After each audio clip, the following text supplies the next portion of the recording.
സംസ്ഥാനത്ത് പലയിടങ്ങളിൽ നിന്ന് തെരുവുനായ ആക്രമണത്തിന്റെ വാർത്തകൾ അത് കഴിഞ്ഞ കുറേ ആഴ്ചകളായി ഇങ്ങനെ വന്നുകൊണ്ടേയിരിക്കുന്നുണ്ട്.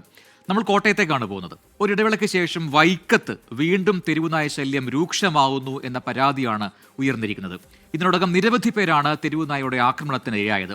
ABC പദ്ധതി അടക്കമുള്ള നടപടികൾ കൃത്യമായി നടപ്പാക്കുന്നതിൽ വൈക്കം നഗരസഭയ്ക്കെതിരെ പ്രതിഷേധവും ആ മേഖലയിൽ ശക്തമായിരിക്കുകയാണ്.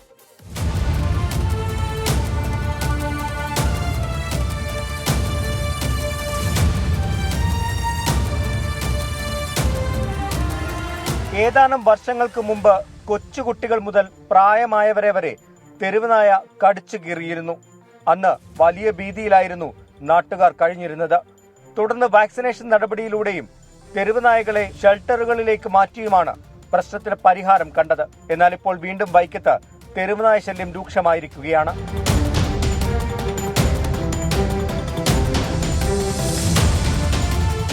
വൈക്കത്ത് ക്ഷേത്ര പരിസരത്തും KSRTC സ്റ്റാൻഡിലും ബീച്ചിലും എന്ന് വേണ്ട താലൂക്ക് ആശുപത്രി പരിസരത്തുമെല്ലാം തെരുവുനായകൾ അലഞ്ഞു തിരിഞ്ഞു നടക്കുകയാണ്. നിരവധി പേരെ ഇതിനോടകം തെരുവുനായ ആക്രമിക്കുകയും ചെയ്തു. തെരുവുനായ്ക്കളുടെ ശല്യം അതിരൂക്ഷമായി കൊണ്ടിരിക്കുകയാണ്. കഴിഞ്ഞ ദിവസം വടക്കേമുറി വില്ലേജിൻ്റെ തൊട്ടടുത്ത് മതിലിടാൻ വന്നൊരു പയ്യനെ പിടിച്ച് നായ കടിക്കേണ്ട ഒരു സാഹചര്യം ഉണ്ടായി. അതുപോലെ തന്നെ ഇനിയിപ്പം സ്കൂൾ തുറക്കാൻ പോകുന്നു കുട്ടികളിലാണെങ്കിലും അതുപോലെ മറ്റ് യാത്രക്കാരാണെങ്കിലും ഒക്കെ അവരുടെയൊക്കെ ഭയങ്കര ദുരിതമായി കൊണ്ടിരിക്കുന്ന ഒരു സാഹചര്യമാണിത്. ഇതിന് ബന്ധപ്പെട്ട അധികാരികൾ എത്രയും പെട്ടെന്ന് വേണ്ട നടപടിയെടുത്തില്ലെങ്കിൽ വളരെ നാശത്തിലേക്ക് പോകുന്ന ഒരു അവസ്ഥയാണ് സംജാതമായിക്കൊണ്ടിരിക്കുന്നത്. തെരുവുനായ ശല്യത്തിന് പരിഹാരം കാണാൻ നഗരസഭ മുന്നോട്ട് വരുന്നില്ലെന്ന ആക്ഷേപം ശക്തമായിട്ടുണ്ട്.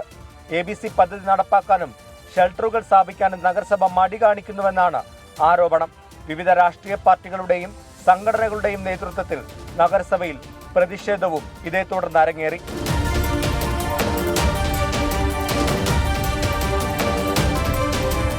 നഗരസഭയിലെ ഭൂരിപക്ഷം കൗൺസിലർമാരും തങ്ങളുടെ വാർഡുകളിലെ തെരുവുനായ ശല്യത്തെക്കുറിച്ച് പരാതി ഉന്നയിച്ചു തുടങ്ങിയിട്ടുണ്ട്.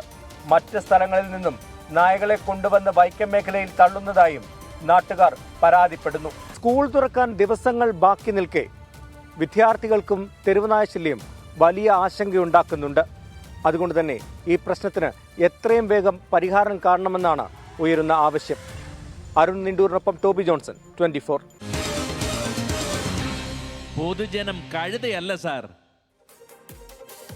അപ്പോൾ ഇത് കോട്ടയത്തെ മാത്രം പ്രശ്നമല്ല എന്ന് ഒരുപാട് പേർ പറയുന്നു. സത്യമാണ്, എല്ലാ ജില്ലകളിലും ഈ രീതിയിൽ പലയിടങ്ങളിൽ നിന്നായി അത്തരം വാർത്തകൾ വന്നുകൊണ്ടേയിരിക്കുന്നുണ്ട്.